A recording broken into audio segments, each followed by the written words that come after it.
Of course, our esteemed panel needs very little introduction. Thank you for that those wonderful details about everybody. Before we begin, essentially we're a panel on Indian history as it flows through South India. I would just like to place everybody's books in some context for you so you understand the way the panel is flowing. It is a passage through time. It begins with Dr. Shiv Shastry looking at the Aryan invasion theory, and his work is timed at around 5000 BCE. And he also considers the existence of the Saraswati River, the mentions in the Rig Veda at around 1500 BCE. And then we come after that to Dr. Arun Krishnan's Battle of Vatapi, Nandi's Charge, his trilogy, which is historical fiction. He sets that around 650 CE. Right? And then as it flows into Kamini Dandapani's wonderful biography on Rajaraja Chola, I know she begins with the Sangam era Choras, which would predate that. But essentially, because it is a biography, I think we can time her at around 850 CE, when Vijayalaya Chola takes Urayur, defeating the Mudrayar chieftains, and then the resurgence of the second Chola era begins. And then we come to the beautifully written Tejo Tungabhadra, which spans continents, rivers, cultures, and is set in the time of Krishna Devaraya, Vijayanagara Empire, around the 14th century. So this is the way the 16th century, I'm very sorry. So this is basically the way the time flows through this panel. So keep that in mind, because it's literally the entire span of Indian history as we know it. No easy task. So I'm going to begin with actually a precursor to some of the books here, which is Sudhendu Bandyopadhyay's Tire Tungabhadra, which has been translated by Arun. And in that he makes a point, as he begins, he says, we believe in India that a dip in the Ganga and a sip of the Tunga is what gives us liberation. And he makes a point there in his introduction where he says, please note, this is not fictionalized history, this is historical fiction. So I wanted to put that line to all of you, to each of you, to say, what is that distinction when you're writing about Indian history? Is there such a thing as fact? A lot of your works very clearly have immense research, have pages and pages of citations and bibliography. So clearly it's no mean effort. Tejo Tungabhadra has beautiful narration of historic events, from the setting up of the press, Portuguese pillars in different continents, the value of pepper. The Battle of Vatapi will take you through these reclaiming of empires, the cyclical nature of dynasties. The Aryan invasion theory looks at the Saraswati River. It looks at the Indus Valley civilization. It looks at the evolution of Sanskrit, of Zoroastrianism. And Kamini, of course, is flowing from the Sangam era down to the Brihadishwara temple. So just simply put, what exactly is fact and what exactly is fiction in when you're writing about history? Would you like to begin? Thank you very much. For me, as a fiction writer, I'm a fiction. First of all, I'm not a historian because I'm from the IT background. I'm a software engineer. So there's no way that I'm connected with the history. But for this book, I did the research. For me, there is no genre like historical fiction or future fiction or the fantasy, nothing other. It's all stories. It's immaterial. I'm just taking a framework of 16th century, and I'm writing the story. So what the people were like that, so how they were, what all the challenges they faced, and what were their success stories, all those things I am trying to portray. So because my mind as of today is a contemporary mind. I cannot go and think like a person who was there in 16th century. It's impossible, because in one of my story, the main event is when Krishna wants to rename a city which was a Shaiva name before, and now he wants to rename it as a Vaishnava name. Immediately it catches my attention. How could he do that? A Shaiva name is there for so long, and he is trying to wash it up with a Vaishnava name. So it can get connected to what is happening in the current contemporary state of India, right? So whatever I write, whether I write mythology, whether I write history, it is just a framework for me. Finally, I am talking about a contemporary story with a contemporary mindset and with a contemporary perspective. Because even if I think about the future, I'll think about from the contemporary perspective only. Because if you take 50 years back, what all the fiction, the scientific fiction they wrote, everyone has spoken about space. So much about this. Now, most of the scientific fiction in the just 50 years back in English written is about the space. Nobody has spoken about internet. Maybe our Maya Bajar cinema is better. We have some kind of an internet there actually, so video call and all. From that perspective, even if I write a scientific fiction today, it is a contemporary work. And nothing to do with anything to do with the future. It's just a framework. We're talking about the human beings, and we're trying to frame a story, and they can belong to any era or totally a fictional era. So still, it's a story of common man like me and you. Amazing, lovely answer. Thank you so much. Arun, would you like to go next? Sure. Thank you. Thanks for having me here. And I agree with, let's say, 3 points that he's just made. One, commonality, I'm not a historian. I'm a fiction writer. Historical fiction, yes, but not a historian. Two, I agree that what we are doing is telling stories, right? Fantastic point. I think that's something I will also feel. The third piece I feel very strongly when I'm writing these is that human beings haven't changed. Their behavior hasn't changed over thousands of years. The same emotions that drive us today, anger, greed, lust, love, that's the same thing that's been driving human beings for, ever. So, complete agreement on those points. I just would like to add a couple more. So, you have to keep certain things in mind when you're writing historical fiction. Especially when you have to go back in time, let's say, to where there's not much data available. So when I'm writing about the 7th century, in India, between the Gupta period and maybe till the Choras come, there's not really much that you have in terms of literature or inscriptions. You'd have a few. So you have maybe 5 pieces of data, actual data, and then you have to weave a story around it. You also have to be careful about the language, because you can't use common expressions that you would use. So I remember I was writing and I wrote a sentence, it was as regular as clockwork. And I wrote that and I stopped and said, I can't write this, clocks weren't invented then. So I had to find some convoluted, it was as regular as, a rooster's call in the morning or something like that. So you have to keep those in mind, but otherwise, yes, it's a story we are saying. There are aspects or there are facts embedded in the larger picture, but ultimately, I would say 95% of it is fiction, 5% of it facts. Amazing, thank you. Thanks. So, would you like to? Somebody may have to stop me.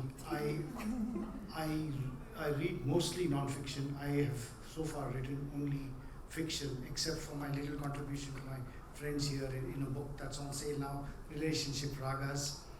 So what I want to say is, here is a question about history and what is fiction and what is non-fiction. Now, if you read Professor Balagangadhara Swami, Professor Balu, he says how history was defined essentially by the church, by the Protestant church. After Christ, somebody wrote the Bible. It was the Catholic Bible that was being followed, but the Protestants came and they said, no, this is not, we don't believe in all this. The only miracle came in Christ's time. None of these Catholic miracles are there. So this is going to be history, and everybody is going to note it, and anything before this is not history.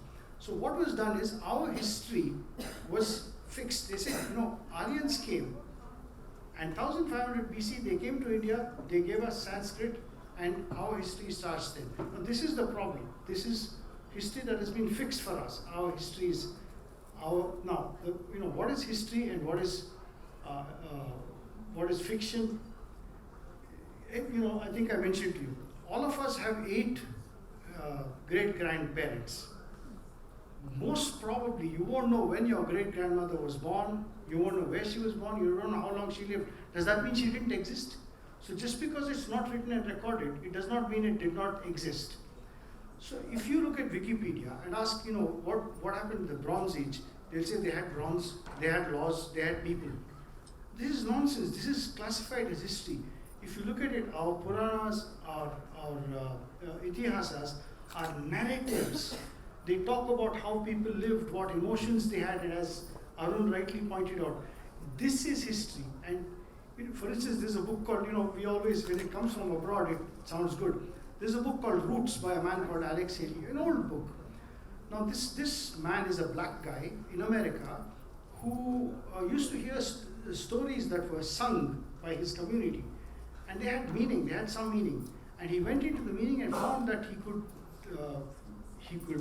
figure out the journey of the people who were enslaved right from Africa 200 or 300 years before, right up to the modern day. So narratives are important. Stone carvings have lasted 3,000-4,000 years. Books last barely 400 years. Digital stuff, your cloud is going. You're going to be finished. So it's the narratives that are important, and narratives can have fact and fiction in them. So what you're essentially saying is, as they say that, stories, their books are stories, they're not necessarily labeled as history, but what you're saying is those narratives are also the flow of history. They contribute to the creation of what is factual history. Exactly, that is what it is. History is that. It's not that it started, I wrote about it, and I wrote about it. That's beautifully put. Unfortunately, we have been taught that only this is history and that's rubbish. Correct. So this is equally history, and though we seem to be quite divided here with fiction on one side and non-fiction, as Sir points out, it's all history. Exactly. So Kamini, I'm very interested in your view also, especially because there's a line in your book in which you say Rajaraja Chola was very convinced of his own greatness, and he ensured that everybody else was also convinced of it. So, and it is probably to his benefit that people did not record fact but hagiography. So, please. Absolutely, yeah. It's hard being the last person to answer a question that everybody's answered so well and say something new. But I'm also not a historian, and my thing was I was asked to write a history book. So mine is supposed to be a history book as opposed to a fiction book. And to me, like, Vasudhendra said, they're both two sides of the same coin, really. So, and the Cholas, when you read their inscriptions, which are a major source of information about them, it's like you said, full of hagiography, full of chest thumping and aggrandizing and saying all these amazing things about themselves. They were great storytellers. They used mythology and mythological narratives to build a story about themselves, to present themselves to the world in a certain way. So the way I look at it is, I guess many of us are on some social media, either Facebook or Instagram. What if some hapless historian were to write a history of us 1,000 years later, based on what we post on Instagram or Facebook? You would really think, that we are always on vacation, we are always eating amazing food, we always look perfectly dressed. And so it's a very skewed view. And when I attempted to write about the Cholas, I had to keep that in mind all the time, that this could not have been actually what they were about. They were, of course they were great, this is why we're still talking about them today. But as we've all said, the power of narrative stories, people's stories, these are all very much a part of what makes history, not just, dates of battles and certain numbers and, just raw facts. Yeah, beautifully said. And also for everybody, if you're reading history with a pinch of salt, remember that somebody might be reading your social media 1,000 years from now. But also, since we're speaking about the narrative flow, let's also go to structure. A lot of your books are not necessarily linear, though you'll notice that the non-fiction books have been structured in such a way as to allow you a comprehension of what came before and what came after. Of course, there is some chronology to it, but especially the fiction narratives are more cyclical.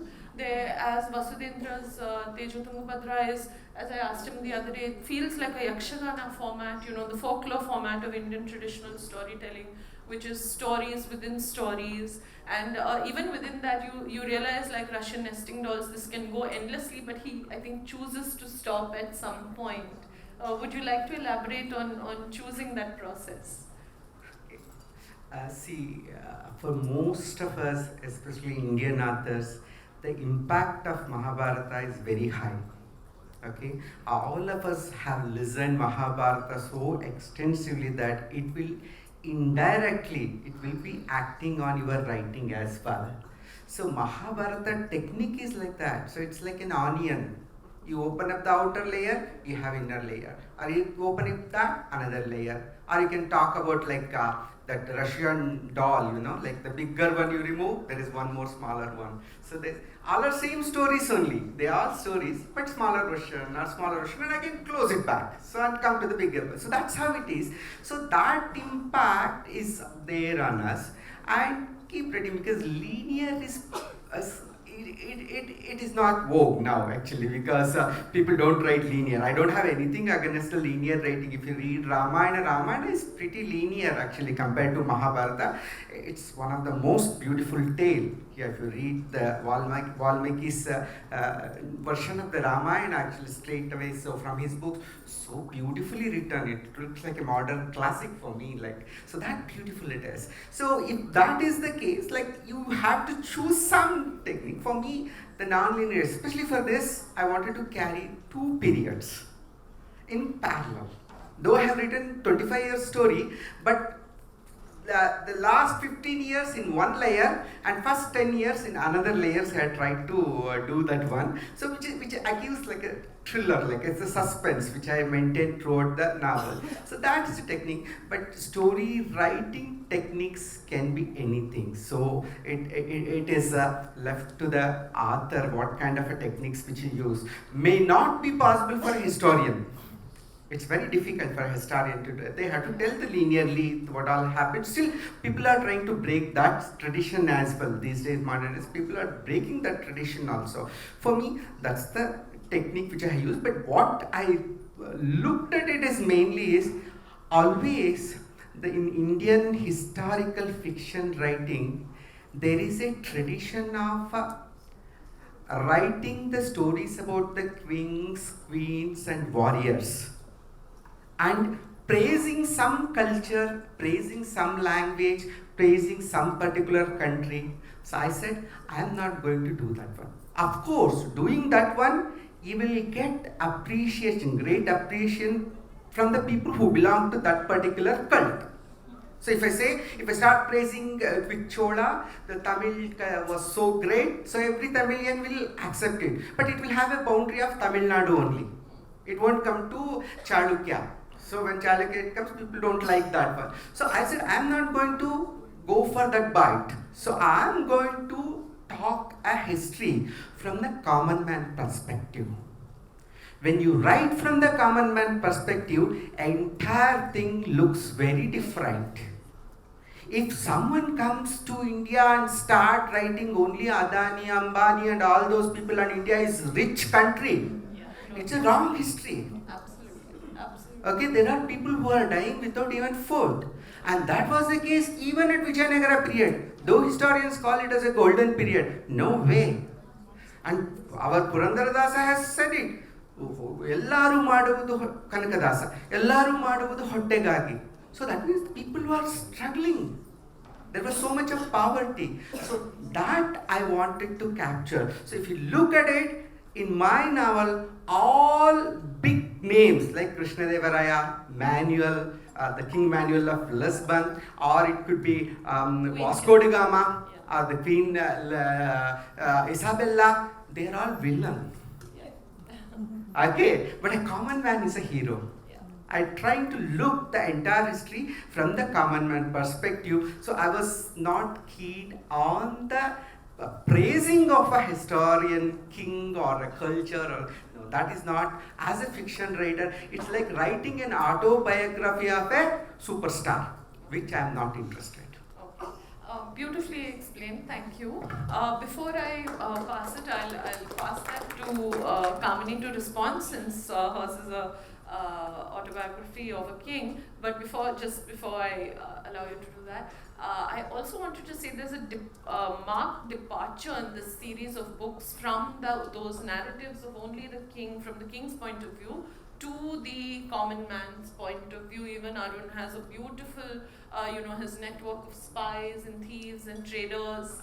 Also in Tejo, especially women, which Kamini has also written about. It's very, very interesting. I think for the first time on this panel, especially if you read each of their books in association with each other, you'll find those perspectives come through very strongly. Kamini, please go ahead. Yeah, I mean, I was unfortunately constrained with what information I had.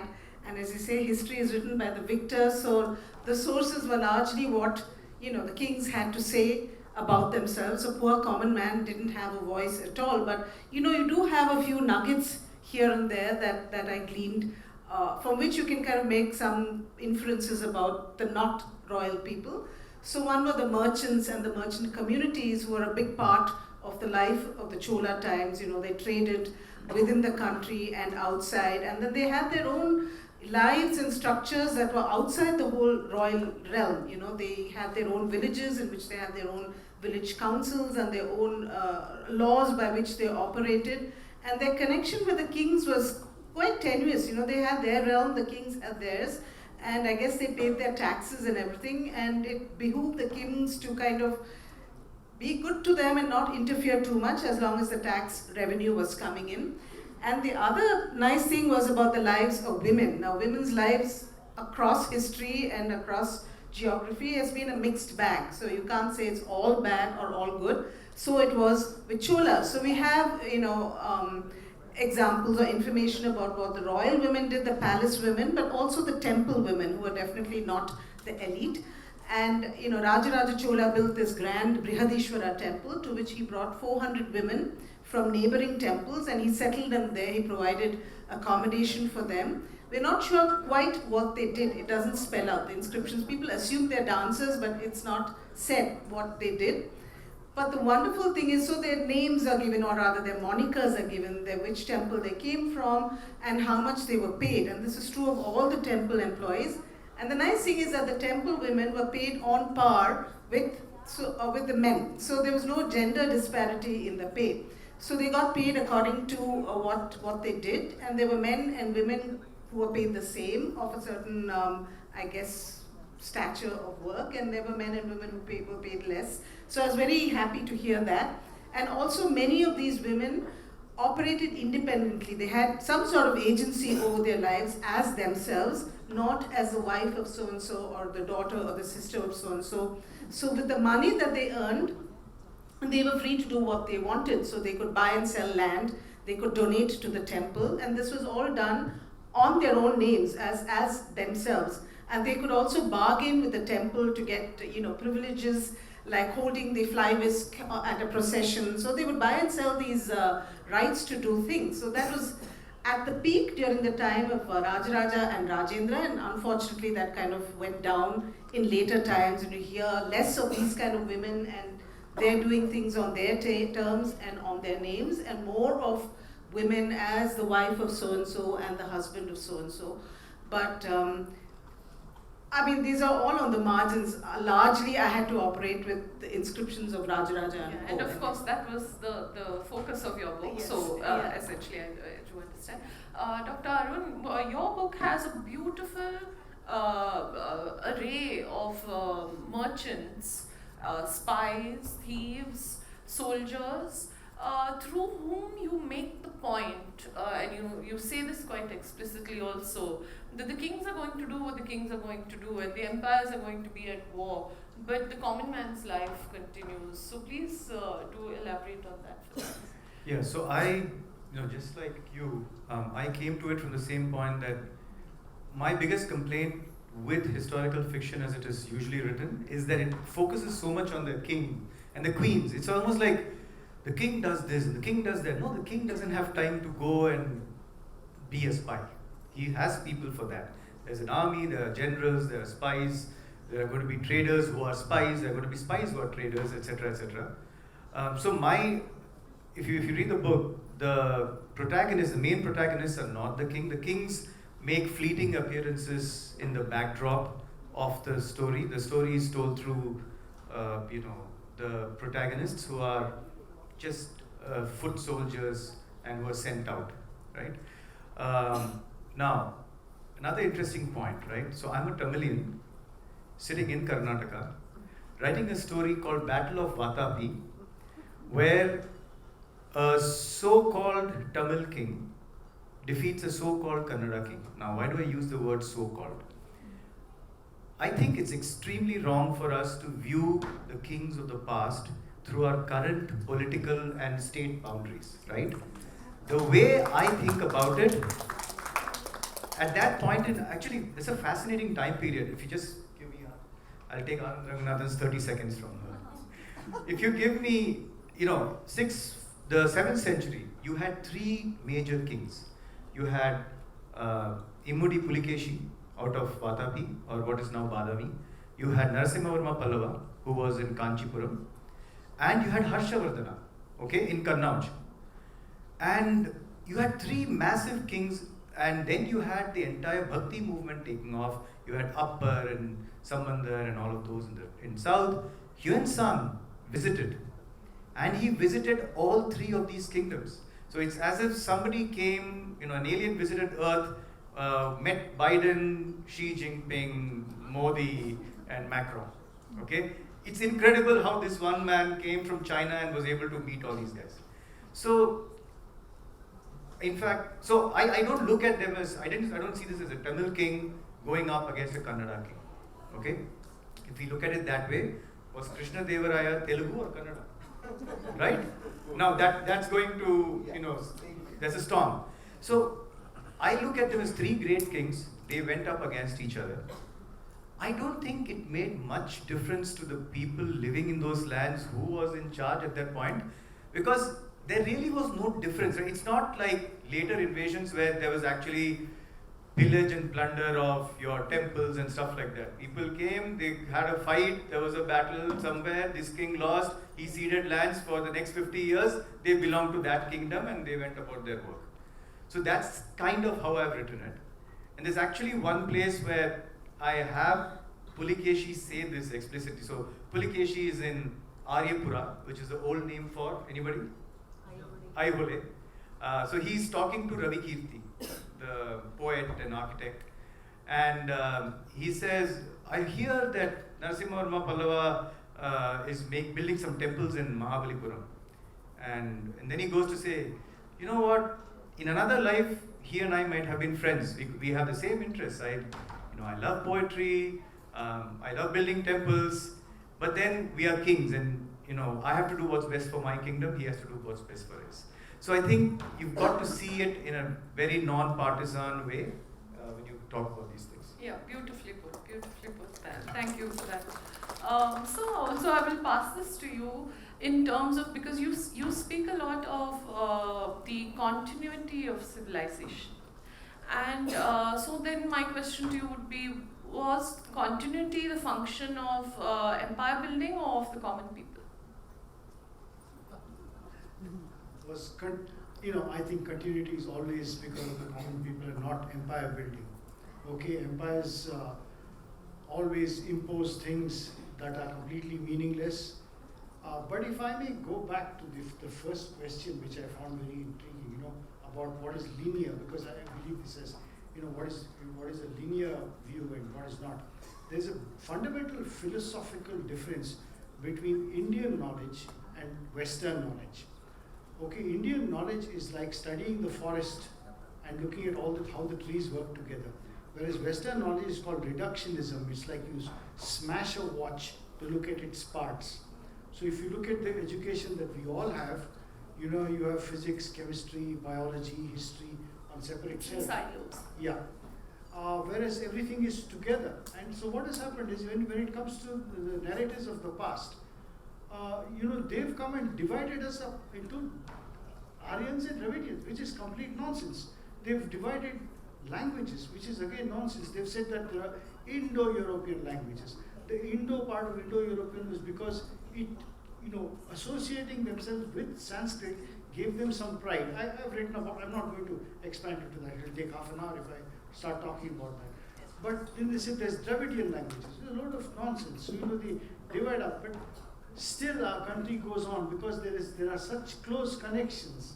And a lot of the divisions have come from fiction that has been imposed on us from our education. Absolutely. And what you're basically pointing out and what you've all pointed out is that language with its fluidity is what has maintained, like for instance, my neighbors in Mysore speak a mix of Marathi and Kannada, whereas from another area it could be Telugu and Kannada. These mixes are there.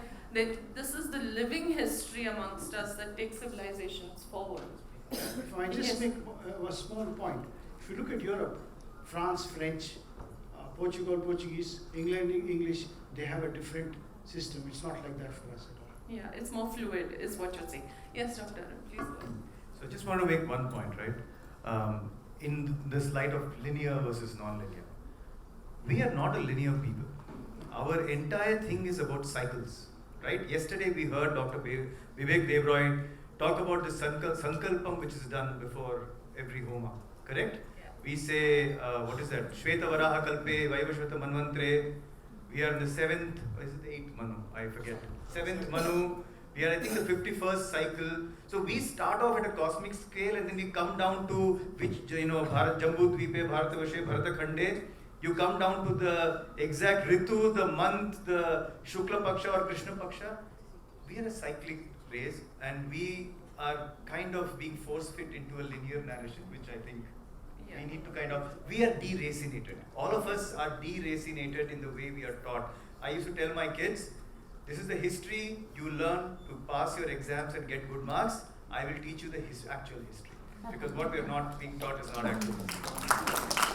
I'm just going to quote a line from Kamini's book where she says, "Are we a people shaped by fact, fiction, fantasy, mythology, absurdity, hysteria, exaggeration, absurdity or surreality?" And the thing is also, part of that is true, right? Even when you go into the history of kings, even if you go into the history of the common people, there is always a divine origin, there's always a mythological story. A bird comes to the king's court and asks for a sacrifice, and he's given a pound of flesh, and therefore the king has now moral authority to rule over the people. And these stories were where you can debate whether they're history, whether they're fact, they're fiction, but they were also necessary and used as instruments by the rulers of the time to sort of say, therefore I now have the moral right to govern. But also coming to the point of, once you switch the perspective, which is I think very, very essential, from the rulers to the people, Vasudhendra, so much pain, there are blood sacrifices, there's hooks in the back, there is death, there is beheading, there is, I will not give out spoilers, but why is the cost of voice and the cost of choice for the common people so painful? Medieval times is always filled with crimes, and it's horrible actually. So if you are, if you study the Indian medieval history, for that matter, why India across the world, the medieval period is very tough period. So especially for women. If you are a woman, never even dream that I should have been born in Vijayanagara period. Okay, there is sati descriptions are so much. She used to go and jump into the fire, and they say she used to smile while going and jumping into the fire. What kind of culture it is? We should be ashamed of it, right? So sati practices we have, and we have to accept that it was part of our culture, our part of our religion. Don't shy away. We have progressed so much. There were so many things. Even at the time of Huyen Song, when he came in early 7th century, he has described one sati practice as well. Not only here, even in the Central Asia, also it was there. The crime was very high. Maybe we should not measure the crime of our period, concept of the crime of our period with the same measurement with that period. Things were different. Not only for men, women, it was even for men there were challenges. During the Hoysala period as well as the Vijayanagara period, we always had someone like Lenka, we had something like Cholavari, Vedavari, and also Garuda. So these are all the people who have been paid and kept, so that when the opportunity comes, when king is going for a war, let us say, they have to stand in front of the king and they have to cut their head on their own. Nobody cuts that. They have to cut it. And finally, there should be a smile on his face when the head gets separated from the body. This was the practice, and which we do even today by doing that arati. Whenever someone comes after the marriage, you know, you make the arati where you make the turmeric powder and this thing, churna, so lime, yeah, so that you make it red and then you put it on the head of that particular person as if he's come with a victory, you know, and then you never bring it inside, you throw it out. That's a practice which has come from the Linga. So those things were also, they were like a paid people for sacrificing when such occasion. So when we are talking about Vijayanagara, when you say that people used to sell diamonds and pearls on the street of this thing, that's all was there in our history. When I think back about the history books which we studied in school, only that was there. Nobody told about these practices which we had. So we have to see from both perspectives. So never get into the habit of becoming too proud about your past. Or don't feel too shy or too guilty about the past practice. They are different people. They are not the same as us. So what mistake we are trying to do is, we want to change the history in such a way that everything is very proud for our people, the present generation. That's not the case. Look at from unbiased view what they were doing, and could be the reason, there could be a reason for that, why they were doing like that. From that perspective we have to look at it, but not from a bias actually. So that this is right, this is wrong. And especially we are slightly better these days because we are rational. During those days, this religion was putting so much pressure on them. There was no choice of living a life outside the religion.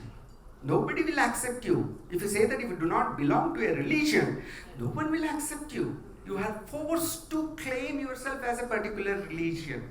Whether you take Christianity, whether you take Islam, whether you take Hinduism, everywhere I can see crime has been done when I see the history on a common man.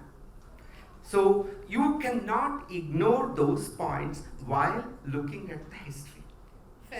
So that will help you to become an unbiased way of putting it up. And in fact, because of that, maybe my book has been equally prized, appreciated by what we call as a left-wing people and what you call as right-wing people also. Right-wing, the same. Both have appreciated my book because I was unbiased. It's a balance between the glory of the past and the pain of the past. No, everything, you just look at it, what happened, and put it up. So don't try to appreciate one religion and say wrong things about the other religion. No, equally, everyone were bloodthirsty during the medieval periods. Whether it's India, whether it is Lisbon, whether it is the Middle East. Everywhere I see that. you Okay? do- So that I tried to represent. Yeah, you do point to the massacre of the Jews in. Jews were, we may not know that the Vasco da Gama invention to the India and taking so much of wealth from India, indirectly Indians became responsible, not directly, indirectly Indians became responsible for the massacre of Jews in Lisbon. Lisbon. Yeah, Yeah. absolutely. Chilling details, but necessary details. Dr. Arun, I can see you tapping your fingers in eager to respond. But before that, I'd just like to point to this very poignant scene in your book, where Muktavel, the soldier, is taking the spice at the end, correct? And he says, given a choice, would you have liked to go to school? And there is no response from the child, who's essentially a spy, a thief. So you also do talk about the lack of choice among the common people. Would you like to elaborate on that a little bit? No, look, I think I have a slightly different take, right? I think there is a choice. Sometimes there's a lack of choice is only because of circumstance. So in this particular case, for example, this boy is a thief. He's a thief because he was an orphan, and the only guy who gave him some food when he was an orphan was this guy who became this master thief, or the kind of like a don of that area. So he's been brought up by him, so he knows nothing else but thievery. I think so. One of the things that I might I would disagree with what you said is in terms of not everything was probably. So if you go back to the time period that I am writing about, what is the biggest, one of the biggest conversions, quote unquote, that happened in Indian history? What was it during that time? 9th century, what was the biggest conversion? Religious conversion. No, there's one famous example. What was it? Adi Shankara, Mandana Mishra. Correct? So Adi Shankara was a Shaivite, Mandana Mishra was a Buddhist. Now, how did that conversion happen? There was a debate. Who was sitting in Gayatri's place in that debate? There was another woman. Who was that woman? Mandana Mishra's wife. Okay? So there were differences. It will be sweeping things under the carpet to say there were no differences and everything was the same. I don't think in India or in Indic faith, I think our culture is more of a questioning culture. I heard Sadhguru say once that even if God comes tomorrow, we will sit him in that chair and we'll start asking him questions. Who are you? Why are you here? How do I know you're truly God? There are no commandments in Indic faiths. There's always been debate, which is nice, which is kind of what, am I saying there was no strife? Obviously there was strife. Ashoka, how many of you know that Ashoka was a Buddhist before Kalinga? The nice history that's taught to us is that Ashoka became a Buddhist after Kalinga because he suddenly became peaceful. Sorry, that didn't happen. He killed 99 or 100 of his brothers when he was a Buddhist, then went to Kalinga, then for whatever reasons. But the point is, what he says is very true in the sense that what's happened is, as historians, you need to, so there's this, okay, we are in Karnataka. The biggest controversy in Karnataka is Tipu Sultan. Okay? We need to, now there are people who would say Tipu Sultan, hagiographies is what we have always read. Amar Chitrakatha in, Tiger of Mysore.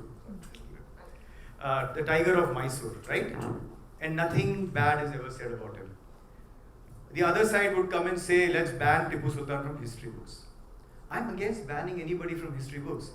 My point is, say everything that person did. Say, Tipu Sultan, he fought the British, 2 thumbs up. He massacred Mandyam Mayangars, he massacred the Kurgis, he massacred the Nayars in Kerala. Talk about it. If you don't talk about it, if you keep brushing things under the carpet, you're going to end up with what we have ended up now. Yeah, I think there's no view of history. Absolutely. One second. See, when we say that very proudly, in our culture we had the questioning culture. There is a gender discrimination. If a widow who is going to jump into the fire, if she asks, why should I have to jump? Yeah. There is no way that she could do. That gender discrimination, never forget it. Okay? The questioning power, if a Dalit says, why I cannot enter into the temple? If he asks that question, there was no one who was answering. So never say that our culture was always questioning different from the other culture. Oppressions was there all the time. Okay? So I am not accepting that point, and I would like to say. You can ask the question, you may not like the answer. So I'm going to pass it to Kamini, and I think we're a little short of time right now, but this is so fascinating. But please do respond, Kamini. And just my 2 cents. I mean, basically, I think as human beings, we like to slot things into silos. We like to make people into good guys or bad guys. You know, they're devout, therefore they cannot do bad things. It's you read history, it's everything. It's a spectrum. We have to accept the whole spectrum. So somebody like Rajaraja Chola in Tamil Nadu, like he's his hero, you can't say anything bad, but yes, he was a great king, he was generous, he did amazing things, but he was brutal. I mean, the things he did in Sri Lanka and all the conquests he made were highly brutal conquests. Yes, he was generous, but he also grasped, he wanted other people's territories. You know, yes, he was treacherous, he was this. So we have to stop thinking in binaries and make and our bywords, like, because absolutely it is there. So that's all part of the story. You can't just tell half a story. Look at the holistic. Yeah. So when I was writing about Rajaraja, I felt I admire the man. Would I want to have dinner with him? No, because but it's somebody you against great odds, he did great things. Okay, I'm sorry, we are a little short, so I'm going to wrap with one final question. Yes, sure. On the question of medieval India being brutal, I'd like to point out that I've lived through the 71 war. 3 million Hindus, mostly Hindus, were massacred in East Pakistan. Then we've seen 1974 Cambodia. So it's not just religion, it's ideologies as well, like communism. Okay, so I think we'll always have psychopaths, we'll have leaders like that. So, talking about our religion, self-flagellation, truth is right, self-flagellation is wrong. Okay, that's all. Thank you very much, sir. I'll sum up with a question that actually Vasudhendra raises with a little twist to it. Is religion sculpture or practice? Or is it political or is it social? Just briefly, if each of you could respond. So the thing is, religion has been created with good intention and not with the bad intention. I'll never say Christ was a bad person. He was definitely a good person and he has created. And it could be the same with whether it's Vedas or whether it's Muhammad, Paigambar. So all these I have a lot of respect, but during the time they have been corrupted because of the political benefits. Now, don't say that I belong to one particular religion. In each religion it's a buffet. There are so many good things, there are bad things. Choose what you think is right. From Christianity one, and Hinduism one, and Islam there is one, and make that as your salad, So that should be your religion. Not a blanket. Not the blanket. Because we all need religion. Without religion we can't live. Absolutely. But don't say that I belong to only one. So take all good practices from outside your religion as well, just like what Hinduism did long back. Yeah, beautifully said. Dr. Arun? So only a Hindu can say this. Okay? Ano bhadra kritavo yantu vishwata. Okay? For me it's very simple. Religion is as religion does. I will look at the practitioners of a faith, of any faith. I am not a believer in God. Let me put it out there, unless, I'm sure people are already slotting people in terms of left wing, right wing and all. But to me, I will see what a religion does, or the followers of the religion do, and that is how I will. So you're saying practice? Yeah, practice. Each of you. Yeah. Sorry, I'll be very quick. Religion requires God. Christianity requires Yahweh or Jehovah. Allah is needed for Islam. Hindu Dharma does not need God. It's Dharma. You can have any God you like. So this is the issue. The reason why we accept these things is basically our Dharma says that we must follow Dharma, which is the right actions, the right duties, and not follow this God. This God said that, so I'm going to chop your head off. We need to remember the difference between us and the fact that the word religion has been stamped on us, and now that we all speak English and read in English, we believe that. We say we have religion. No. So what you're also saying practice. Yeah, in fact, the best author on this is S.N. Balagangadhara. I do urge you people, it's a bit difficult to read his writings. You can understand this better. Thank you very much. Kamini, is religion Very brief. Yeah. Again, I guess in the same spirit as my previous answer, which is not to slot things and think in terms of ands, I would say everything, all of the above. It really depends on who and what you are. It's a very, very personal thing. What religion means to you is very different from what historically it means to me. through time, through your study. Historically through time, I don't know. Again, it's a very, what people might show outside and how they behave or what rituals they practice may not be in accordance with what they're actually feeling, or they're just doing it because So it also has political uses. It also has social it has uses. that also, as in well. the end it's a very personal thing. So. Okay. Thank you so much. We could happily go on for a couple of hours. Unfortunately, we have very limited time, so I'm wrapping up. Thank you for being here. And do we have time for quick questions? Do we have time for a few questions? No? I'm so sorry, but please do. Can I say something? Yes, ma'am. I Please do. like the way Shastri ji said, religion is practice and dharma. Every day we in our lives, use that word. I religiously get up at this time. I religiously read these books for someone. That's not religion. The way he described it as practice, I really like Well it. said. Thank you so much for your appreciation. I'm very sorry that we don't have time for questions, but please do meet the authors when you're signing their books in the signing lounge, and you can